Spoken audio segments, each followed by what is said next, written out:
9 rings were gifted to the race of men, who above all else The second half of The Lord of the Rings, Rings of Power, had Sauron focusing all his energy, time, and attention to getting his hands on the rings. More specifically, the 9 Rings of Power intended for the men. Of course, his intention is to get the rings so that he can control the men through the one ring to rule them all. But that does not happen until much later. Season 2 of the live-action The Lord of the Rings show is only setting up the stage for all this high-impact dark action. But now that the rings have been created, the more pertinent question remains. Where are these rings during the events of the original 3 movies? That's what we're here to figure out, the whereabouts of the 9 rings. So without further ado, let's begin. Before we go into our explanation, we have a very small request. If you like our content, please support us by subscribing to our channel. This is a small click for you, but for us it means a lot. Thank you. Let's begin.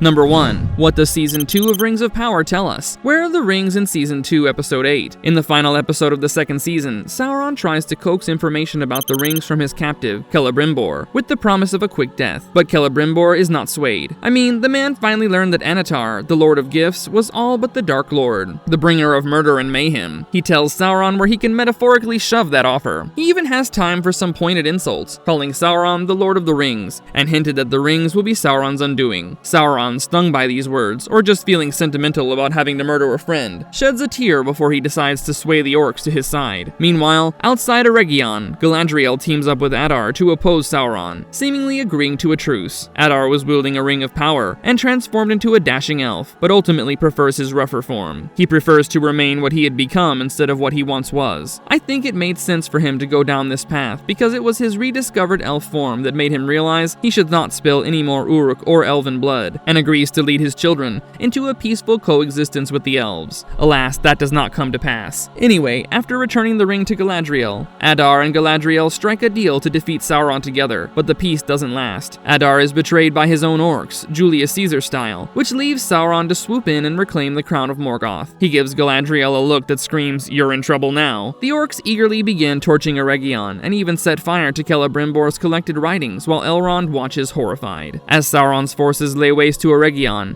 Galadriel engages him in a pretty dramatic sword fight. Sauron shapeshifts into different guises, including Halbrand and even Galadriel herself, before finally settling back into his Anatar form. He lands a critical blow using Morgoth's crown, but turns to heal the wounds in the best way he knows. He basically offers Galadriel a proposal to be his queen. Of course she declines, and in a desperate move, throws herself off a cliff to escape, clinging to her ring to keep it from Sauron. Injured but alive, she's later found by Elrond and allies, who realize the only way to save her is through the power of the rings. The fate of Middle-earth and the rings remains uncertain, with Sauron now closer than ever to achieving his dark ambition. Right before the fall, Galadriel lost the 9 rings she basically risked her life to protect, and while it's a terrible thing to have happen to the elves and in the favor of Sauron, things would have gone far worse if Sauron had gotten his hands on Galadriel's ring as well. So yeah, as of now, the rings are pretty much with Sauron, and Season 3 will focus on him finding the men he thinks are worthy of carrying these 9 rings of power. At the end, these 9 chosen lords will fall to corruption, and to the power of the rings, to finally become the Nazgul, or the Ringwraiths. But chronologically, this happens when the Fellowship of the Rings begins. This means that there's a lot to happen between the show and the movies. After all, the show is only covering what we know as the Second Age, while the movies begin at the Third Age.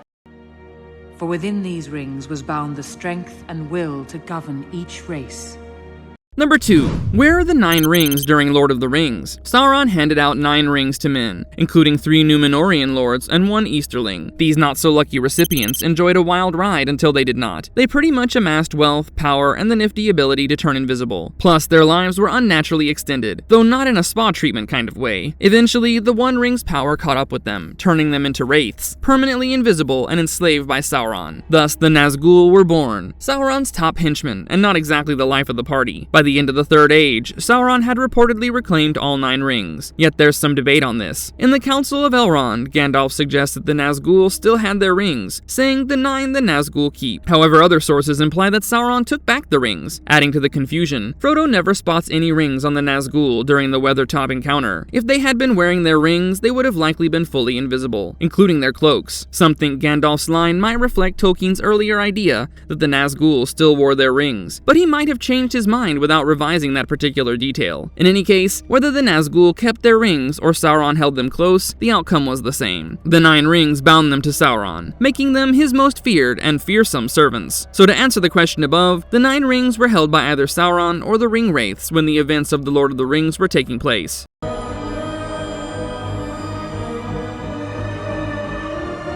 Number 3. Where are the other rings during Rings of Power? As for the other rings, the dwarves have their 6 rings at Khazad-dûm, and the elves have at least 2 of their rings. Of course, they have not yet shown the 1 ring that Sauron would forge in the fires of Mount Doom. Since we're already on the subject, why don't we explore the 9 rings?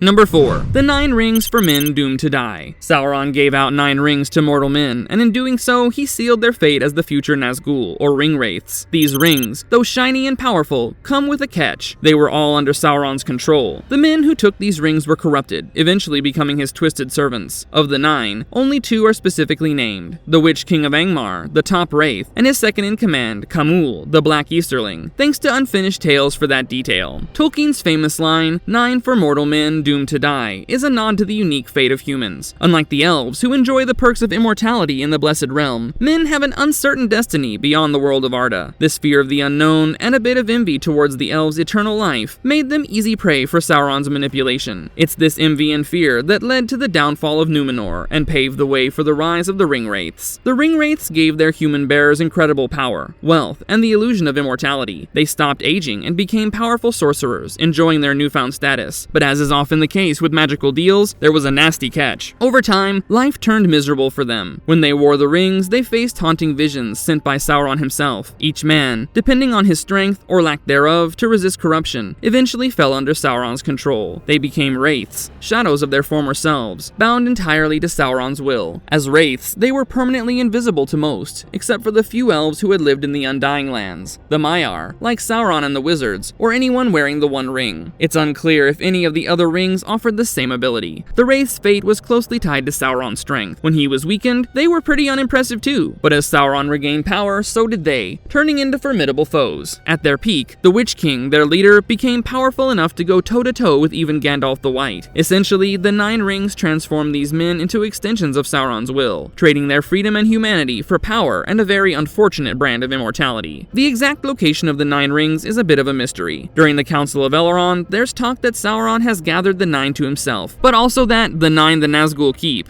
So what does that mean? It could suggest that the Nazgul still wear their rings while serving Sauron, or it might mean that after they fell under his control, Sauron took the rings back and kept them safe in Barad-dûr, just like he did with the remaining dwarf rings, assigning the Nazgul to guard them. There's no clear evidence of the Nazgul actually wearing the rings, even when they're seen in action. Notably, when the Witch King meets his end, Tolkien doesn't mention him having a ring, and neither Gandalf nor Aragorn seems worried about its whereabouts. This suggests that the Nazgul aren't constantly wearing their rings, though it's possible they might slip them on occasionally. Ultimately, whether the rings are worn or tucked away, they remain deeply connected to the Nazgul's fate and their servitude to Sauron. So yeah, that's about it in this video. If you've got any questions or suggestions, you know where to drop them. And if you liked our content, don't forget to leave a like and subscribe to us if you haven't already. Have a good one and be safe. Thanks everyone!